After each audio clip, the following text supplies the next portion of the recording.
the Department of Anthropology's Colloquium series. Today we are very happy to host Dr. Abigail Bigham, who is currently an assistant professor over at the University of Michigan, Ann Arbor. Just to touch on her work, focuses on human population genetics, molecular evolution, evidence of natural selection in the human genome, HIV, genotype-phenotype associations, convergent evolution, and high-altitude adaptation, so she's got a range of interests. Her work has been funded by the NSF, Werner Grin, and University of Michigan. Prior to her appointment at the University of Michigan, she's had a training fellowship from NIH and the National Human Genome Research Institute. She also was a senior fellow at the Department of Pediatrics, Division of Medical Genetics, at the University of Washington. I'd just like to also acknowledge the Department of Genetics, who is co-sponsoring this talk, and Dr. Sarah Tishkoff, who is our co-host. And without further ado, I'd like to welcome Dr. Abigail Bigham. Thanks, everyone, for showing up to eat delicious food and hear about altitude adaptation. It's really a pleasure to be here, and thanks to Sarah Tishkoff and Megan Rubel and the Anthropology Department and the Human Genetics Department for bringing me out. It's a great place to be, and a place that I'm actually a Pennsylvania native, and I've spent very little time in Philadelphia, so it's nice to be in your city, which has, I think, a lot to offer. And I'd just like to call your attention to the mural at the back of the room, because it's high altitude, and there are yaks. So it's sort of, I thought it was apropos, so many of you may have noticed it before, but it sort of becomes background, so it's sort of a nice background for this particular topic. So today I'm going to talk about using high-altitude adaptation to understand complex phenotypes, and that title may be a bit more than maybe what I actually am, because I'm not really going to understand any complex phenotypes today, but I would like to use high altitude to be able to understand complex phenotypes, and I'm going to tell you about ways that I hope to be able to do that. I think the groundwork has been laid based on the research that I've done thus far to maybe potentially get into that area. So I will sort of finish up talking a bit more about that.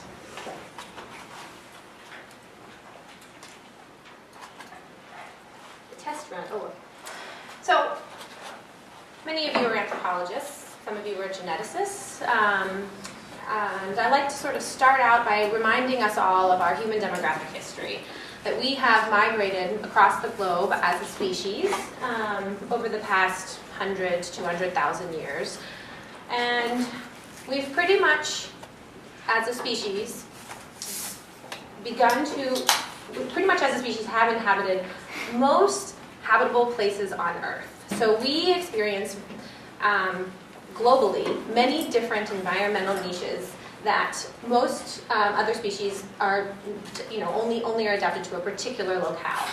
But the human species, we're in cold, we are in subtropic, we are at altitude, we are at sea level, and this is this is a nice slide to sort of summarize the global habitat diversity that we actually experience across the globe in general. So if you notice, even if you just focus on, say for example, I don't have a pointer, so let me go up here. Even if we just look at, for example, the Caribbean, people may think it's subtropic, it has rather similar global habitat diversity, but in fact, and actually I'd just like to comment that I've heard that Tad carries 2 of these, just in case one gives out, so thank you. Even if we focus just here, we actually notice how much global habitat diversity actually exists.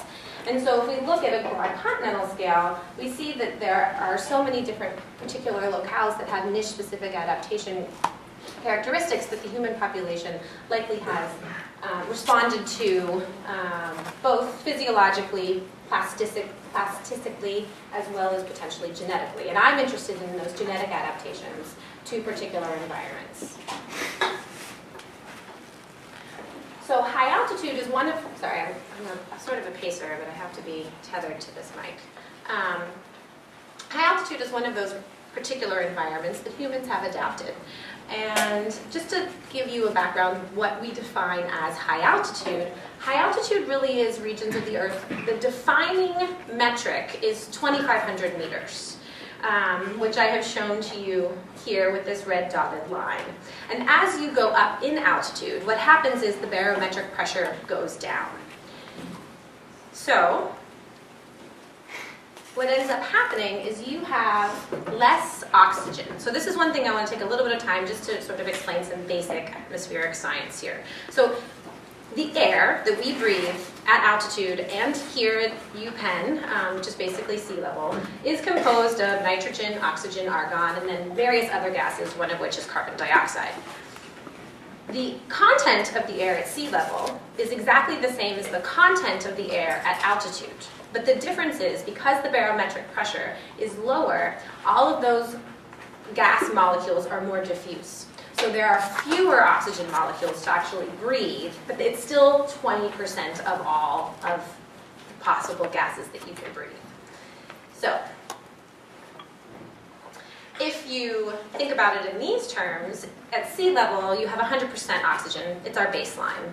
As you move up to 30,000 feet, and Mount Everest is like 29.8, you have 32% of the oxygen level that existed at sea level. So that's why folks like Sir Edmund Hillary and those who came after him who climbed Mount Everest, they often use supplemental oxygen. And it becomes a really big feat if you can actually climb, K2, Mount Everest, what have you. There's many very large mountains, Denali, for example, in Alaska, that people use supplemental oxygen. So if you don't, it's sort of another mountaineering feat for people who are able to do it without. The altitudes that we're going to talk about today are roughly between 10 and 15, mostly around between 12 and 14,000 feet. So we're somewhere between 70 and 58% of the oxygen that's available at sea level. And you may be thinking, okay, so that's not even half the amount of oxygen.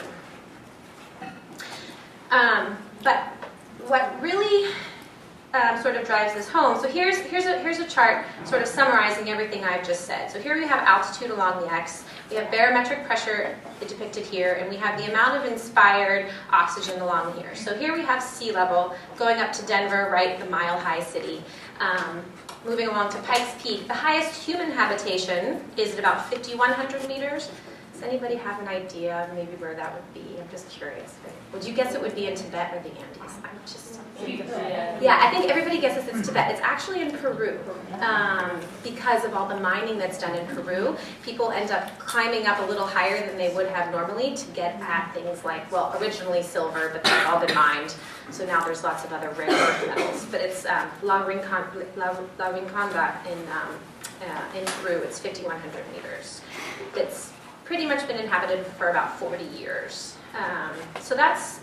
And people have lived at higher altitudes, it's been documented, but not for long term. So today, if we look across the globe, there are many places, of course, that are high altitude, right? I mean, even in the United States, if we look in the Canadian Rockies, people live at high altitude. One city that comes to mind right away is Leadville, Colorado. People live in Leadville. It's also a mining community, and they've been living there, but they are not long-term high-altitude residents. They are they're high-altitude sojourners that have stayed because of the community that is there and the financial reasons that you would move up to altitude.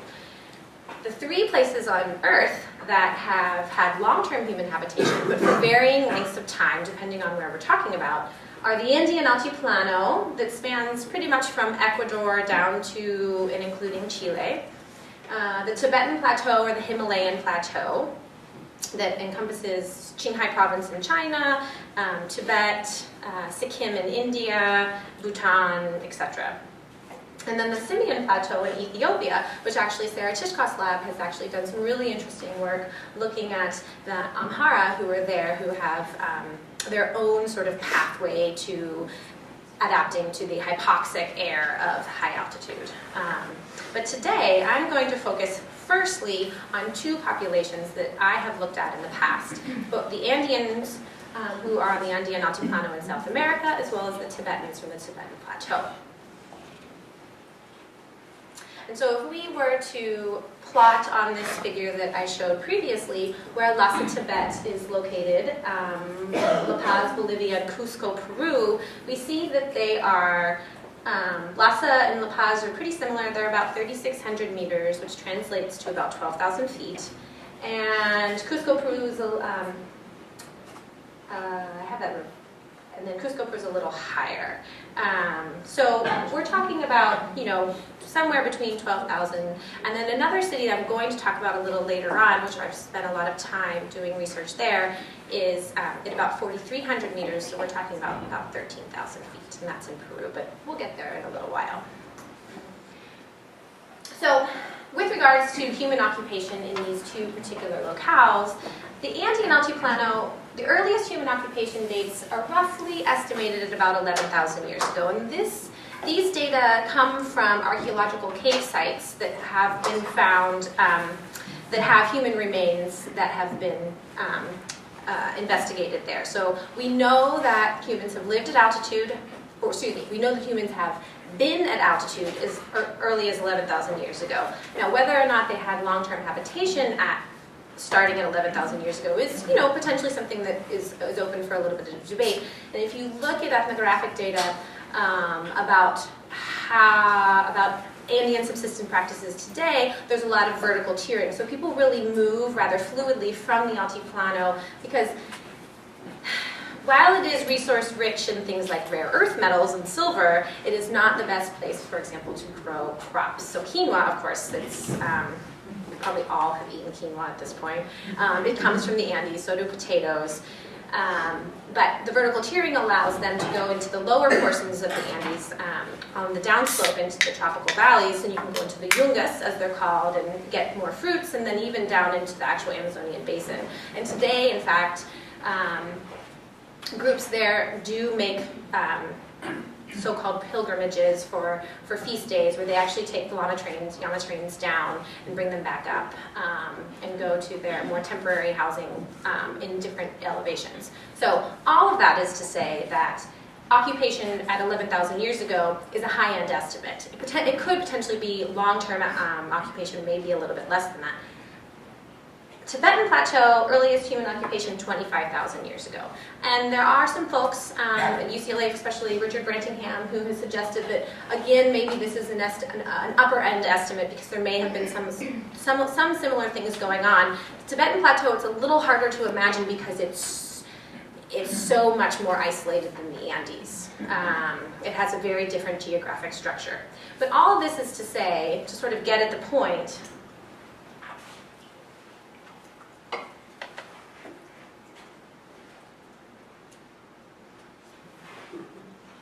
there we go, is that has there been time for natural selection to operate? And I would argue that these dates suggest yes, that we can get at whether or not these groups have adapted genetically to hypoxic stress at altitude. And actually, one thing I should mention too now, and in speaking with Dr. Ben Voigt, who I got the pleasure of meeting this morning, and I realize I don't have a slide on it, is that, but I think it's a very important point to mention, there are many other environmental factors that are going on at high altitude that potentially can sort of confound results of these types of things. You have incredible diurnal temperature ranges, especially on the Altiplano, where you have much warmer days and very below freezing nights. And you also have extreme UV solar radiation. But the one thing that hypoxia makes it different from those particular characteristics, climate variables at high altitude, is there's no way to culturally overcome low oxygen. Sure, today you could take a oxygen tank, and that is done for people who have pulmonary hypertension, for example, at altitude. One of the treatments is just to give supplemental oxygen. But you can, temperature, add clothing, you can build a fire, you can build a structure. UV radiation you can cover up. You're never going to be able to circumvent the environmental pressures of altitude. So you have to be able to do it some other way. Let's see if this will work. I'm going to have to just switch to, I think it lost its charge. Okay, so I'd like to sort of summarize what we know. And so before we want to leap to the conclusion that, before you say, okay, well, is there genetic adaptation? First of all, you'd actually like to know if there's some physiological differences. among the populations at high altitude, either compared to each other and also compared to sea level, or just low altitude dwellers. So I'm going to highlight a few of those here. The first is that Tibetans have higher resting ventilation. So they breathe more at altitude. And so you could think that that would be one way that you could get more oxygen into your system. You breathe more, right? That's pretty simple way of thinking about it. And we see that they do. And if you look at this figure over here, and I've indicated the Tibetans here, but there are in fact several populations plotted here. And this is a figure I took from Cynthia Bell's work, and she's done numerous studies, and she's especially focused on high altitude adaptation. And she's done a lot of work on the Himalayan plateau, and now she's working largely in Nepal, but with ethnic Tibetans. But the other populations that are lower down here are Japanese, Han Chinese, Tibetan, and also Andean populations. So Tibetans even show a difference in comparison to other populations that are hypothesized to have potentially adapted to low oxygen content on the Andean altiplano.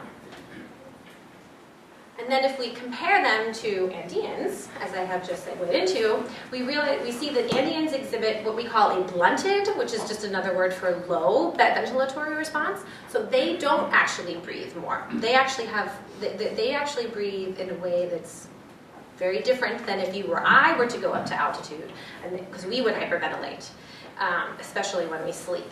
And Tibetans breathe more, although they're not hyperventilating. So Andeans have a very different physiologic pulmonary response to low oxygen pressure.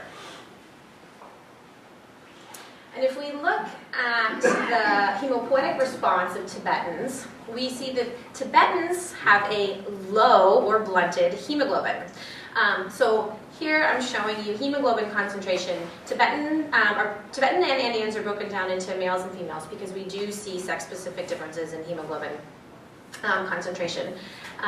Tibetans are shown in blue. Andeans are shown in the filled sort of mustardy color boxes. And if we compare, what clearly stands out are that Tibetans actually have a lower hemopoietic response in comparison to Andeans. So if you think about oxygen, comes into your body, goes into your lungs, transfers over into your bloodstream.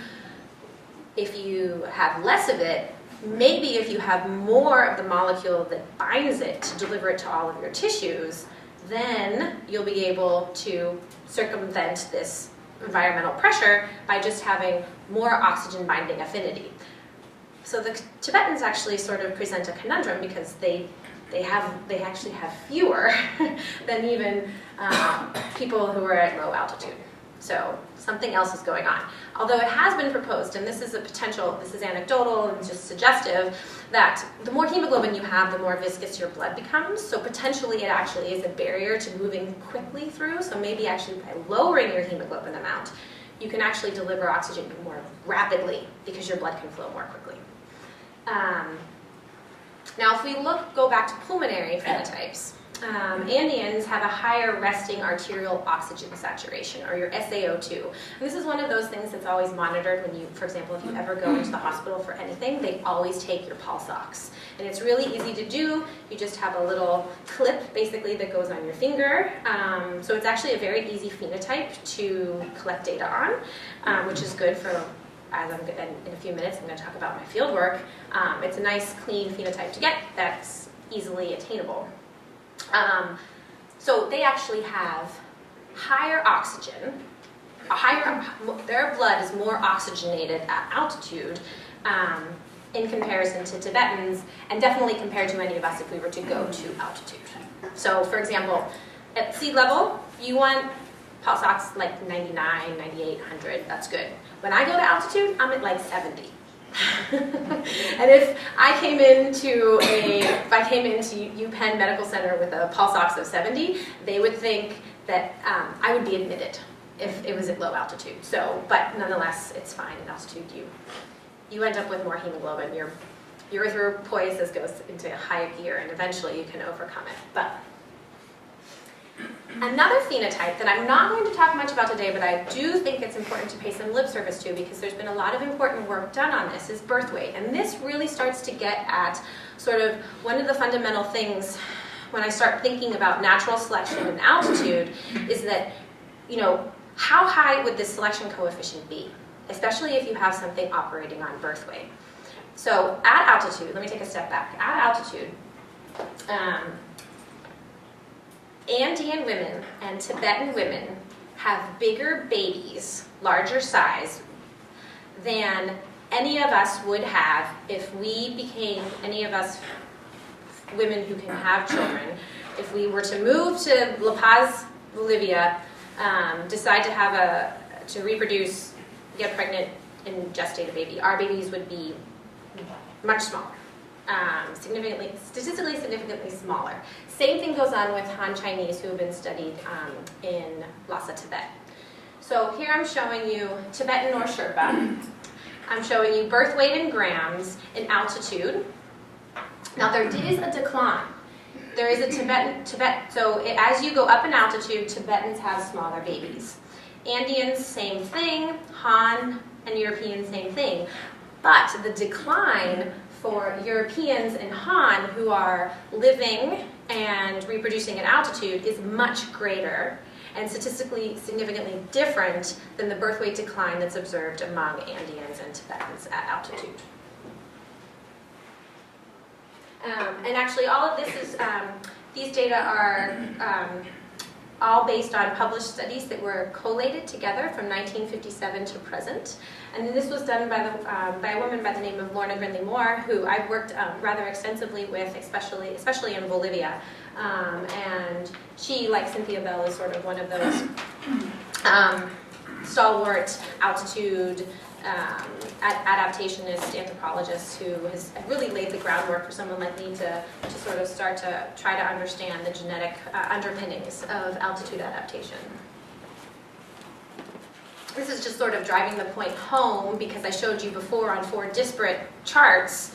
Now I'm actually showing you together the birth weight decline at altitude for Tibetans, Andeans, and then these are European women and Han women living also at altitude in the same communities as the Tibetan and the Andean women. And you can see here that the Andean and Tibetans, their overall decline in birth weight actually is much less than the non-high altitude long-term residents. And one thing I should also point out, because this is something that, especially whenever I've noticed this when I've submitted papers on birth weight, it trips people up a little bit because intrauterine growth restriction can cause smaller babies. But it's important to note that it's not because of it's not because of shortened gestation.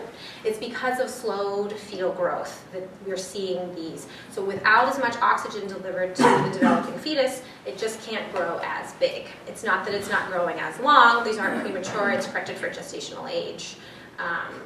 It's just less slowed fetal growth. So, to sum all of the background information I've just presented, I have it here in a nice little chart. We have our phenotype here, resting ventilation, hypoxic ventilatory response, which is, actually I didn't quite explain this. At altitude, say you slowly go up to altitude, usually you'll make a nice, you'll slowly adapt and you won't really show much pulmonary response. But if you were today to go from Philadelphia to La Paz, you would likely get off the plane and hyperventilate. So hypoxic ventilatory response is the response that you have as an individual to decreased oxygen pressure. So you hyperventilate. And actually, Andeans have a low hypoxic ventilatory response. So as they go up in altitude, so if they go beyond the altitude where they're living, and as they go up, they don't hyperventilate. And we actually, this is one of the phenotypes that we collect. Whereas Tibetans have a similar to sea level. They do hyperventilate as they climb in altitude.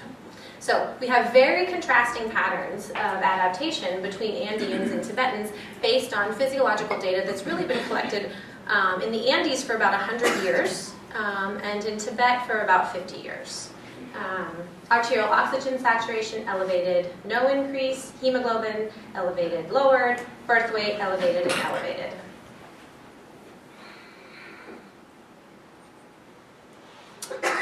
And then when we start, we've established that there are clearly physiological differences between high altitude groups and low altitude groups, and between high altitude groups at different geographic locales. And then we can we want to take the next step and ask, okay, so is there a genetic underpinning to these differences? Can we see some sort of genetic signature of selection in these populations? But before we do that, it's also helpful to understand if we see an association with a particular altitude phenotype and the ancestry component of a particular high altitude group. So what has been shown, and this is from Tom Broussard in 2005, is that Andeans' low ventilatory response is actually associated with Quechua ancestry. So you can estimate an individual's ancestry component, genetic ancestry component, using genetic markers. And this was done in this study. So we had an estimation of Andean ancestry that we were able to summarize in what we call Native American ancestry proportion, or really in this case, high altitude ancestry proportion. And we could compare it to the hypoxic ventilatory response. And the greater your ancestry is from high altitude, the lower your hypoxic ventilatory response is. And that is interesting because that's suggestive of the fact that there's potentially some genetic underpinning to the traits that we're observing. So that's encouraging, right? So maybe it's not just developmental or phenotypic plasticity, but maybe there's some underlying genetic force that's actually driving the phenotypic differences. And if we look at birth weight, and I'm not going to talk about it, but uterine artery diameter. Basically, the uterine artery gets larger during pregnancy to deliver nutrients and oxygen to the developing fetus. Native American ancestry is associated both with birth weight and uterine artery diameter among Aymara women from Bolivia. So we see this not just for one particular phenotype, but we see it for several. This type of work hasn't been done in Tibet, largely because, for one, leading up to the genome sequencing of Tibetan genomes, there wasn't any way to really distinguish Tibetan ancestry from other East Asian ancestry. So you couldn't compartmentalize their ancestry in those types of terms. But there's definitely genetic adaptation in Tibet, which I'm going to get to, despite the fact that we didn't have preliminary data to suggest so. Okay, so the motivation for me, and going forward with the science, there's kind of a lot up here, I realized, and I probably could have written way more, and then I had 2 slides, and then I cut it back, but, so this is sort of the boiled down motivation, I think. So, the obvious question, and this has sort of been answered, but I'm going to talk to you about this, is there genetic evidence that Andeans are, is there direct evidence that Andeans are genetically adapted to altitude? What are the convergent and I'm specifically interested in the Andes these days, which is why I separated that out from Tibet. What are the convergent and or divergent evolutionary pathways that underlie the Tibetan-Andean contrast? Clearly there are physiological differences, so what's the underlying genetic composition? What role does developmental versus genetic adaptation play?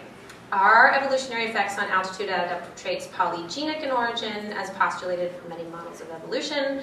And can genetic models of evolutionary adaptation to high altitude be applied to understanding and treating chronic ischemic diseases? And this number 5 is sort of gets to the title of my talk, and also sort of where I hope that some of this research can actually be beneficial for people who, there's the whole, I want to study evolution because it's important to understand evolution as in and of itself, but then how can we take our understanding of evolutionary paradigms and actually apply that to more public health types of things? And I think that number 5 sort of gets at this.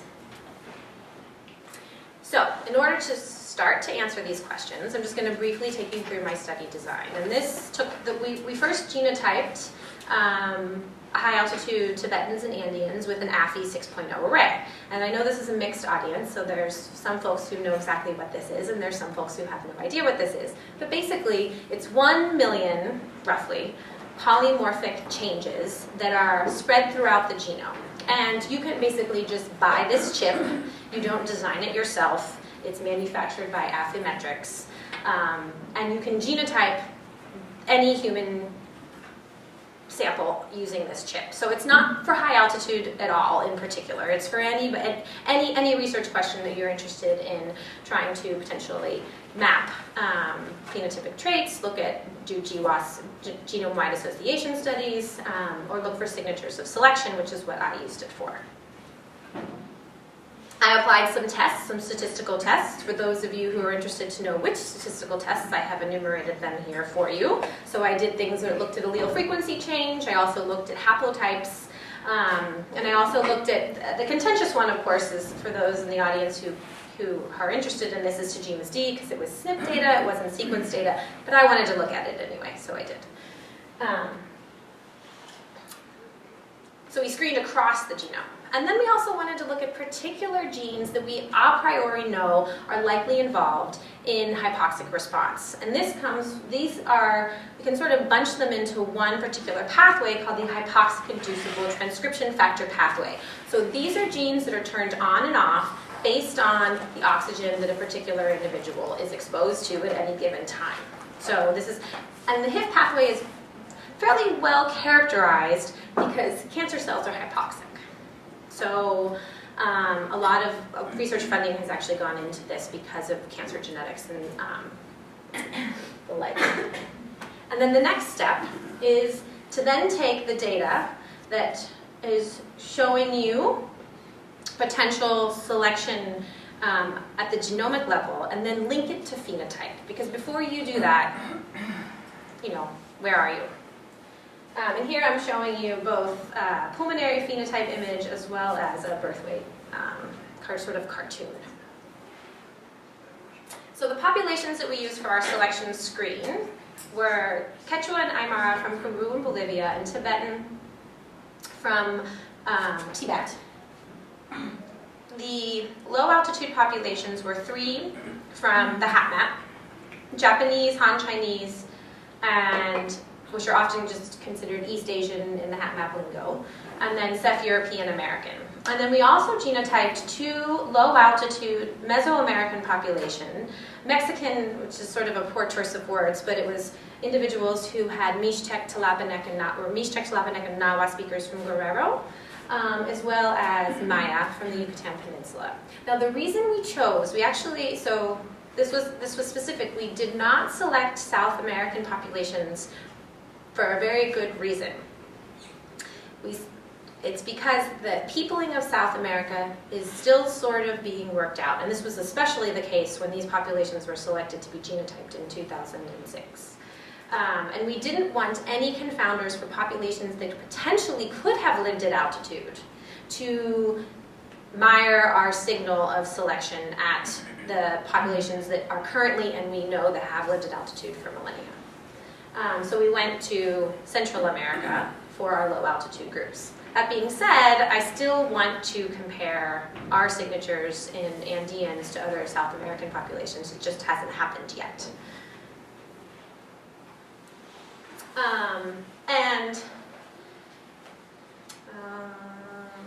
We started at about 12:20, right? Does anybody remember what time? Yeah, okay. So I'm particularly interested in signatures of positive selection. So there's statistics with predictable effects on genomic diversity. And so we were applying statistics that we would be able to detect selection based on what we would predict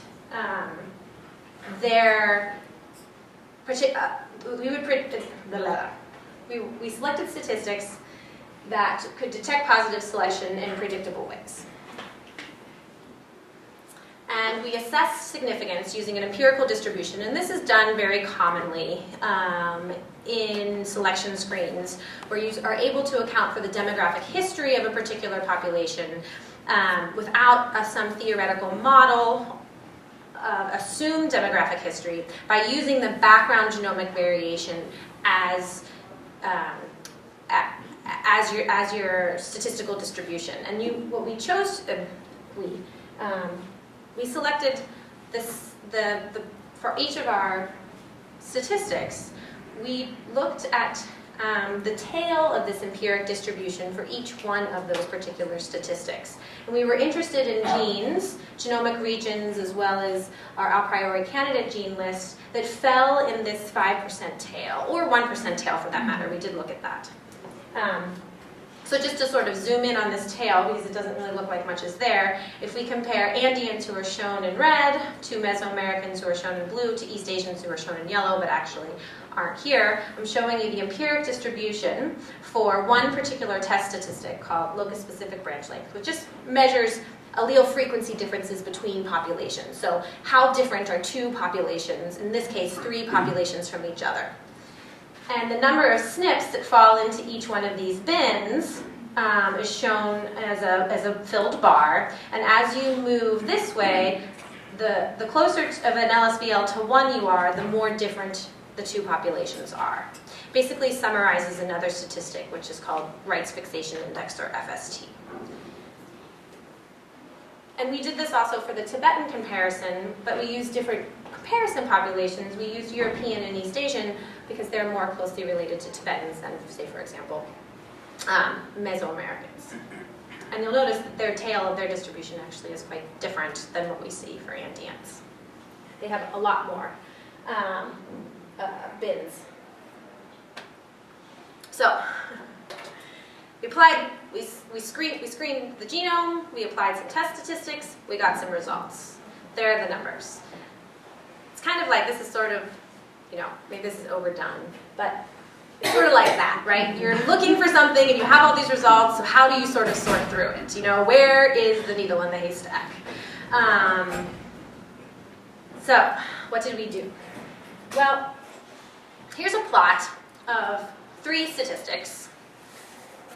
Locus-specific branch length, another one that looks at the heterozygosities of 2 populations, and another one that looks at the site frequency spectra. And anytime each bar is a polymorphism in the genome. And if it's significant, I'm showing it to you in red, and if it's non-significant, I'm showing it to you in blue. And so here's chromosome 11, right? Here's telomere, and here's the block in the middle is the centromere. As you move along, you see some red, you see some blue. I'm showing this to you because chromosome 11 doesn't stand out. And if we compare it, for example, to chromosome 12, we see something interesting going on here, where we have a cluster of significant results. And I should note that this particular region has some of the highest LSBL values of the Andean genome. And the percentage of the 5% tail is actually, I can't actually recall off the top of my head right now, but it's a pretty substantial portion of that 5% tail. But this is a heuristic, right? We're just sort of scanning. We're using our eyes. We're thinking about it. So what we did is we applied a hypergeometric distribution so we could actually quantify this numerically. And so we did 1 megabase. There are more windows than this across the chromosome, but this is just for explanation. We binned the SNPs and we calculated significance for each. And what we ended up finding is for this region on chromosome 12, it's highly significant after being corrected for multiple tests for how many windows we actually looked at p less than 0.004. So this region on chromosome 12 has no hypoxia-inducible factor genes located there, but there is definitely something very different for Andeans in this region in comparison to other closely related low-altitude groups. So this is a region of, I actually haven't pursued this in a way that I would have liked to up to this point, but we're starting to sort of think about this a little bit more. I'm starting to think it actually doesn't have anything to do with altitude. I'm actually starting to think it might have something to do with maybe cold adaptation, because Europeans are showing something rather similar in this region. also where alcohol dehydrogenase is located. So it's an interesting, but the important point to note though is we compared Andeans to low altitude Mesoamericans. So the whole alcohol dehydrogenase thing is not quite, I can't just say yes, it's something going on with alcohol metabolism. Still up in the air, still thinking about it. So in total, we had 38 regions of extended statistical significance and 47 genes. This is our region on chromosome 12 that I just showed you. 47 genes are in that region. It's a big region, but definitely something interesting and worth pursuing. Tibetans only had 14 regions applying the same method, but the one big thing that stood out, is the very top one had EPAS1. And EPAS1 is sort of a master regulator for the hypoxia-inducible factor pathway. So it's one of those genes that we predicted a priori we might expect to see evidence of natural selection in to the hypoxic environment of altitude. With regards to the Andeans, just to take a step back, there weren't really any regions of those extended statistical significance that had HIF genes. They were in the region, but they weren't actually in the particular confines of our extended regions. So then we wanted to look specifically at HIF genes. And in order to do this, I'm just going to show you what we did for our locus-specific branch length. We took each of our HIF genes, and we selected the top LSBL. And this is actually something that came out of Jonathan Pritchard's lab in a first author Pickrell publication where he did this looking at signatures of selection in a global HGDP panel. And so you select the highest, most statistically significant SNP for a particular statistic for each of the genes that are in this HIF pathway. And we plotted it against a distribution of all the non-HIF genes, so every other gene in the genome, and their maximum statistic for any particular statistic. The 5% cutoff is shown in the dashed line, the 1% cutoff is shown as the solid red line, and there were five genes that fell in this empiric distribution that were HIF, so we had a priori reason for thinking about. We did the same in Tibetans, and the one thing I'd like to call your attention to is that there was an overlap of one gene, EGLIN1. So this is sort of getting at, are the patterns of genetic adaptation in Andeans and Tibetans, are they divergent or convergent? Do we see similarities or differences? For the most part, totally different. The patterns of genomic evolution are totally different, except for there's something interesting going on at this one particular locus, where we see signatures of selection in both Andeans and Tibetans. And if we look a little bit more closely at the particular genic region around this gene, in Andeans shown here, in Tibetans shown here, again, we're showing a very similar structure. Significant is red, non-significant is blue. Down here, I'm showing you the gene structure of the region. The shaded box is the EGLIN1 gene, and then the genes that are surrounding it are shown as unfilled boxes. So it corresponds to right here and right here. And we look at their haplotype structure, just of this particular EGLIN1 gene. We have two different dominant haplotypes in each of the populations that are distinct. And the SNPs that show the highest FST value or LSBL value are also distinct in the two populations.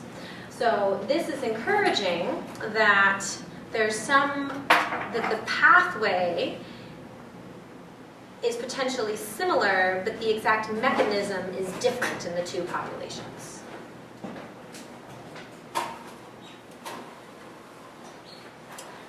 So, just to summarize, evidence of positive selection in genomic regions previously unknown to be associated with oxygen sensing or altitude phenotypes.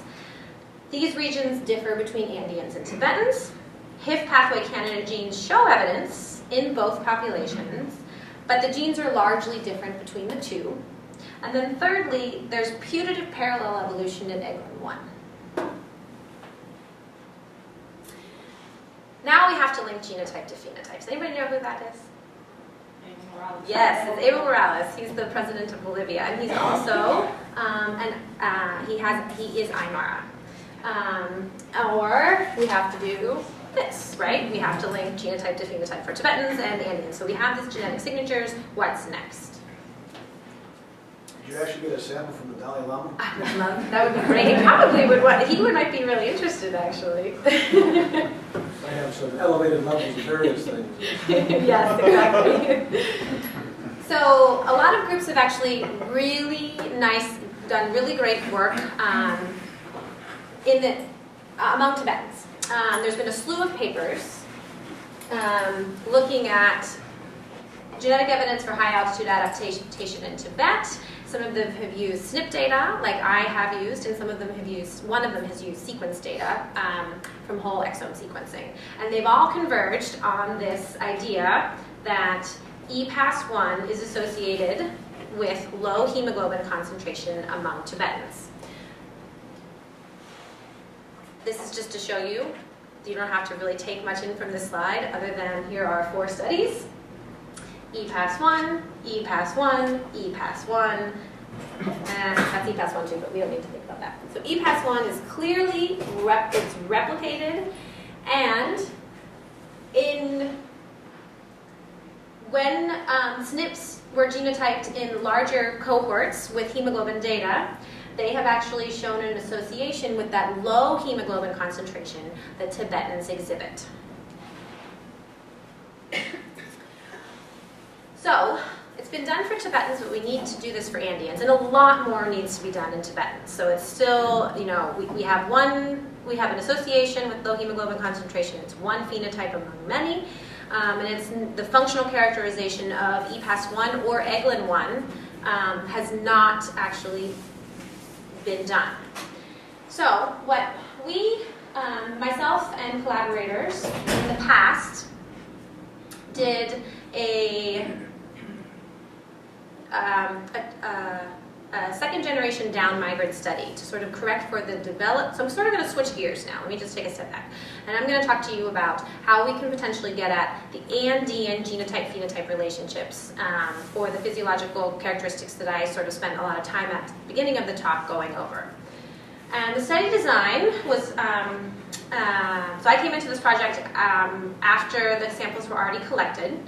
And they were collected by Tom Broussard, who was at SUNY Albany, but who's now Syracuse.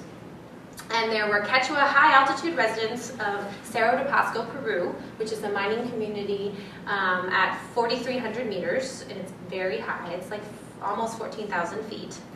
And then we had Quechua sea level individuals who were from Lima, Peru, which is at sea level, literally 0 meters. And they had Quechua ancestry, but they had down migrated to Lima for economic reasons. And so they were born and raised at low altitude. So they didn't have any of the developmental effects of growing up in a low oxygen environment. And the original study, what was done, was folks from Cerro de Pasco were enrolled in the study, and phenotypes were collected at altitude. And then folks from Lima, who were second generation or first generation down migrants, were actually taken to Cerro de Pasco. You will acclimate if you're at altitude. So within the first 48 hours of being there, they participated in the study, and we collected high altitude phenotypes on the low altitude down migrants, but at altitude. And this is just one of the phenotypes that I'm interested in is arterial oxygen saturation. And this is actually an individual, and this is a little bit different because this is actually from our most recent fieldwork. This doesn't date to the original study, but he's on an ergonomic bike, and I'll talk a little bit about that in a minute. But we actually measure arterial oxygen saturation during exercise. And here is the bag filled with various percentages of oxygen that we use to change the amount of oxygen that an individual is breathing, so we can actually understand the ventilatory response to decreased oxygen levels. So we actually give them sea level oxygen for a little while and then bring it up to high altitude. ambient air. So, just to briefly talk about the hemoglobin-oxygen dissociation curve. Blood oxygen partial pressure goes down at increasing altitude, and hemoglobin saturation is depicted here on the Y. It's not a linear curve. So 3,600 meters is very different than 4,400 meters with regards to what your hemoglobin-oxygen saturation differential will be. I'm sort of rushing because I realize I need to finish. And if we look at the Aymara compared to Europeans born and raised at high altitude, we have the SaO2, Aymara are shown in the filled circles, Europeans are shown in the unfilled circles, through 3 levels of submaximal workload. And the reason we do it at exercise, because arterial oxygen saturation at rest has a huge variance, potentially because of the environmental factors, potentially because of the emotional state of the individual who's participating in the study. But if you do it at exercise, that variance is winnowed down, and you can actually get a much cleaner reading and a more accurate reading of arterial oxygen saturation. And we don't want to get it up to maximal exercise, because then there are other things going on, and that actually is, so basically we want to look at submaximal exercise, and if you look, the big drive home point here is Aymara are very different. The confidence intervals actually don't even really overlap in comparison to Europeans who were born and raised at high altitude. And we looked at one SNP long ago, angiotensin converting enzyme, which has been studied probably more than any other SNP on the planet because of its associations with heart disease. But we see, the take-home point from this slide is that here is at rest, here is at work 1, submaximal workload on that ergonomic bike, and here is work 2 on the ergonomic bike. Quechua high altitude are shown clumped here, Quechua low altitude are shown here, but measured at high altitude. The insertion allele, so it's an insertion-deletion polymorphism, regardless if you are born high or born low, shows a significant difference. You have a higher arterial oxygen saturation in both groups. So we've eliminated the developmental factor, and we see the same effect of the allele in both groups from high and low altitude, both measured at high. We did this for a whole bunch of other SNPs. We corrected for multiple comparisons, and we actually see some interesting results in our preliminary study with 2 hypoxia-related genes, NOS2A and PRKA1, and then another chromosome region like chromosome 12 that we had no a priori reason for thinking was involved in altitude adaptation, but showed a very strong genomic signature among Andeans.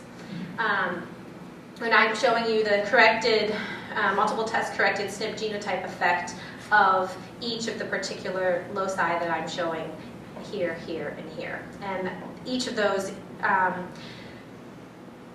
result in higher arterial oxygen saturation for the Peruvian Quechua. This is a summary. If we lump them all together, we're actually explaining a large percentage of the variance for those of you who are ANOVA-minded.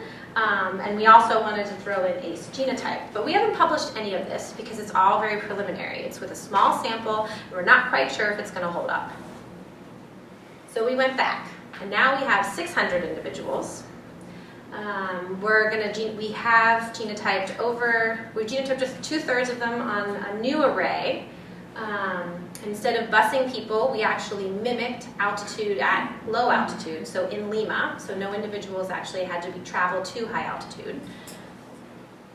And I wanted to just point out this particular individual. He holds the record for maximal exercise of the 300 Quechua, who so graciously devoted pretty much a day of their life to us to collect various phenotypic measures.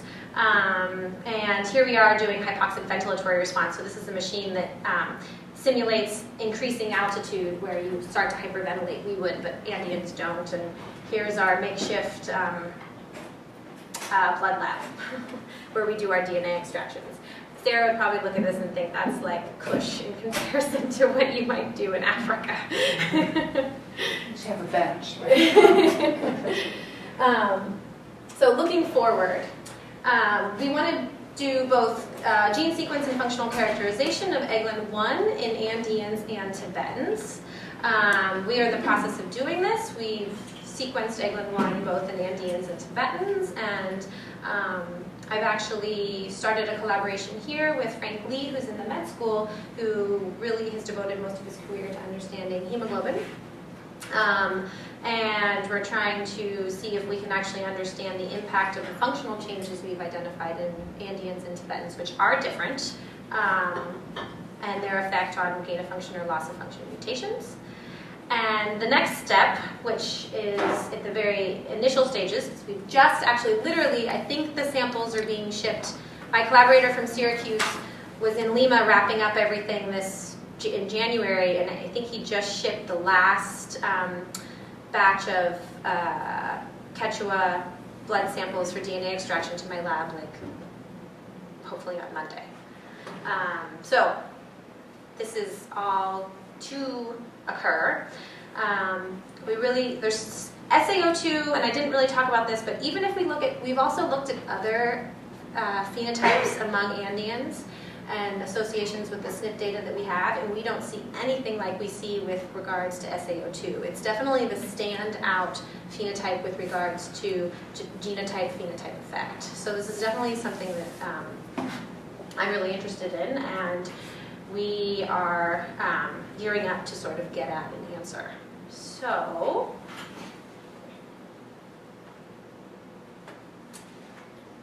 we've identified several markers that show evidence of natural selection, reside in genomic regions that harbor HIF-regulated genes, and also that associate with high-altitude phenotypes in Tibetans or Andeans. Findings support the hypothesis that multiple genes have been acted upon by natural selection, and the preliminary findings from our Andean studies support the hypothesis that the multiple genes have been acted upon by natural selection to influence arterial oxygen saturation. So likely, it's, as we expected, it's going to be polygenic. We need to sort of disentangle what those genes are and how they're each contributing to the expression of that particular phenotype. And the next stage, and the exciting stage for me, because I feel like this is the point where we are now, is doing the functional studies of variants showing genotype-phenotype correlations. And we're really hoping that, I think that they will, they'll start to elucidate the genetic basis of chronic ischemic diseases, things like sleep apnea, left ventricular heart disease, etc. And by understanding the proteins and how they're expressed, we may actually be able to contribute to novel treatments for these particular things. This is years down the road, of course, but you have to lay the benchwork science down first before you can even start talking about sort of bench to bedside sorts of transitions. So with that, I'd like to sincerely thank all of you for listening to me talk about high-altitude adaptation. It's been a pleasure to be here today. And all of the people at many different universities, and especially I'd also like to point out Fabiola Leon Valerde and Maria Rivera Chira, who are our Peruvian collaborators at Cayetano in Lima, who really have facilitated all of the work that we've done there. And they are pretty phenomenal researchers themselves and have been great collaborators. So thank you all very, very much. Oh, and actually the most important people I should thank is everyone who's actually participated and given their DNA and their phenotypes, and that's why I have it up at the top, but I didn't say that at first, because really that's the most important. So thanks, sorry. And I'm happy to take questions. Yes, please. Yeah, so the one overlapping hit was EGLN1. What's interesting is, I'm in the Tishkov lab, and one thing we found was that in the Sandawi population, that was one of our strongest hits for selection. And they're not necessarily at high altitude now. Yeah, so it was just one of those where we had a list, of top hits, and it was just like that was one of them. Then it was just interesting that came up too. Yeah, so we don't, who knows what their history's been. Yes, exactly. And who knows what else it's actually potentially involved in. Yeah, so the thing, right? Yeah, so thing too might be to also look at other populations other than high altitude and just see, is that a targeted recurring selection? I mean, you look at what it does and it makes sense for high altitude, but it could also be under selection in many other populations. Exactly, and that's a really good point. I'm glad you brought that up. That's good, thanks. Yes? Also in relation to that, Venn diagram you showed, looked like you had erythropoietin listed. Have you looked at that? I have no phenotypic data other than hemoglobin concentration in Tibetans. I have a feeling that other folks are looking at erythropoietin. So my answer is no, I haven't. But not because it's a lack of desire, it's a lack of those data being available. Yeah.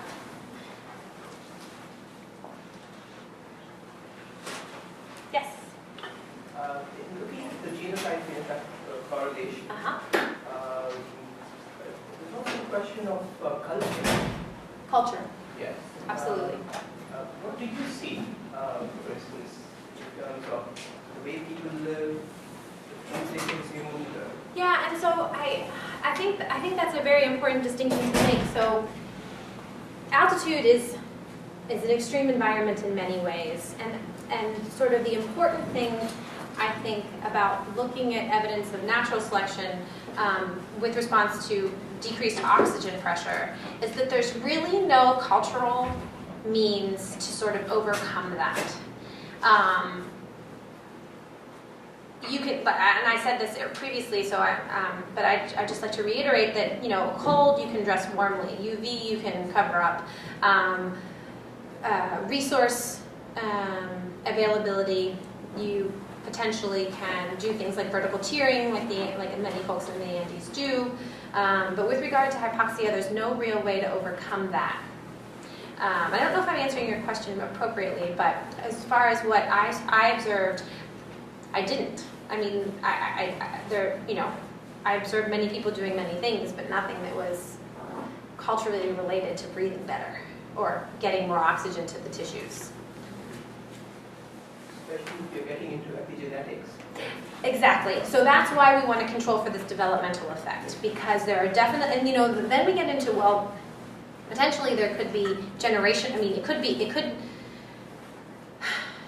maybe we even need to have people who are born and raised at sea level for more generations, because epigenetics, you know, we're starting to understand that the effects aren't necessarily just in one generation, but could be inherited for several before, right? So that is definitely, and that actually is especially interesting to me with regard to birth weight, because I think there might be epigenetic modification of genes with respect to birth weight phenotypes. Yeah.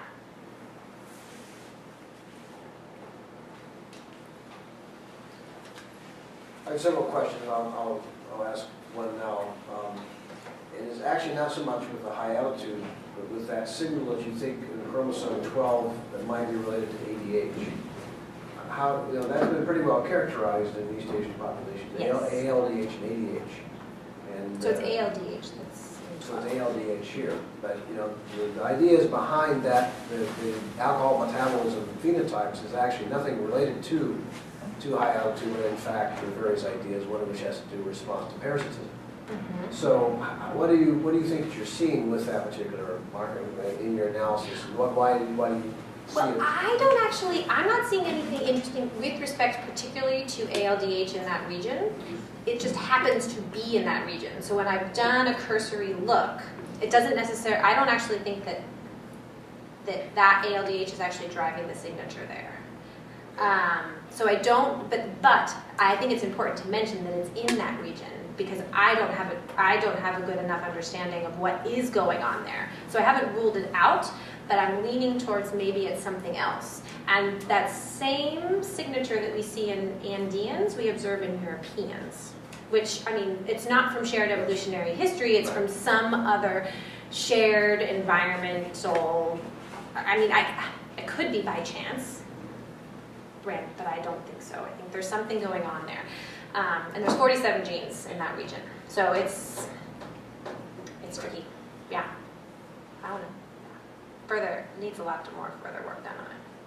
So let me, and another question, this is one that I've asked you before in other contexts. Mitochondria. It has to do with mitochondrial function and ancestry and so on.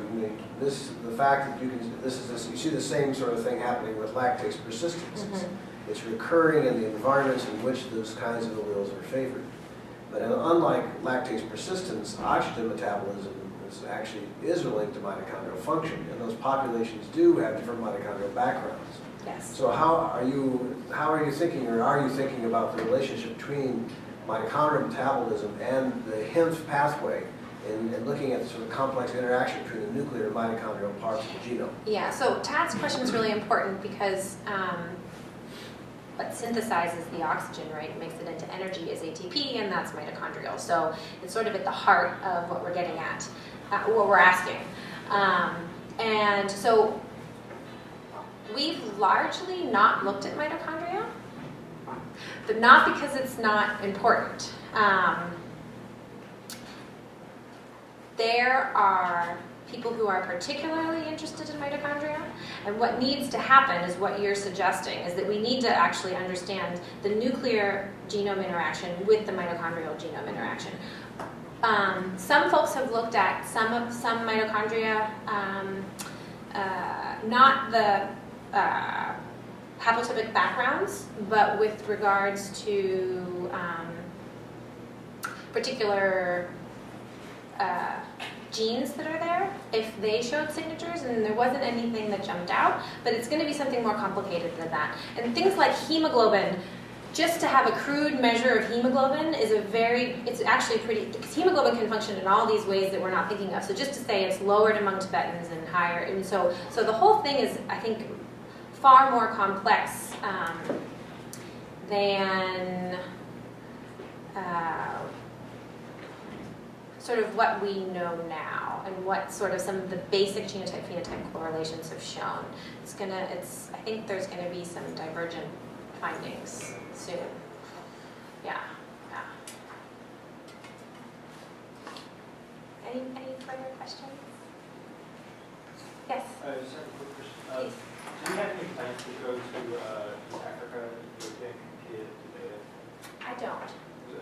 I think the idea of ancestry is quite interesting, especially between the people of America and Asia. Comparing that to Africa, if you throw in the genetic contribution of Neanderthals and potentially them. So, like introgression and so would forth. that show different patterns in terms of ancestry? Yeah, I mean, it's a good question. I mean, I'm not sure. It's certainly worth a look. I'm not sure how much impact Neanderthal and Denisovans would have with regards to altitude adaptation, cold adaptation for certain, but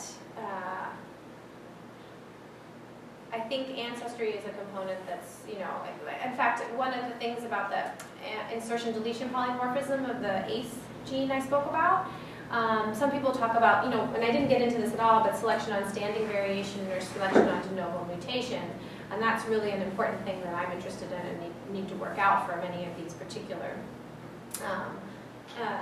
loci that show correlations at the moment. And in order to understand that, you have to understand genetic ancestry. So it's going to come into play even more so when we're thinking about timing of selective events, selecting from standing variation, selecting from de novo mutation.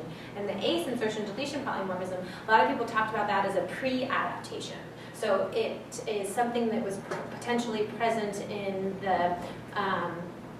the individuals before they actually migrated to altitude, that basically enabled them to be able to live at altitude. I don't think it enabled them to live at altitude. I think it's far more complex than that, just one polymorphism. But the point is that the ancestry of a population potentially has a large impact on what their range is. But altitude is likely a very strong selective force, because the point with birth weight was, if you have low birth weight babies and they don't survive, that's a pretty high selection coefficient. So it could, force the issue pretty strongly, either on de novo or standing variation.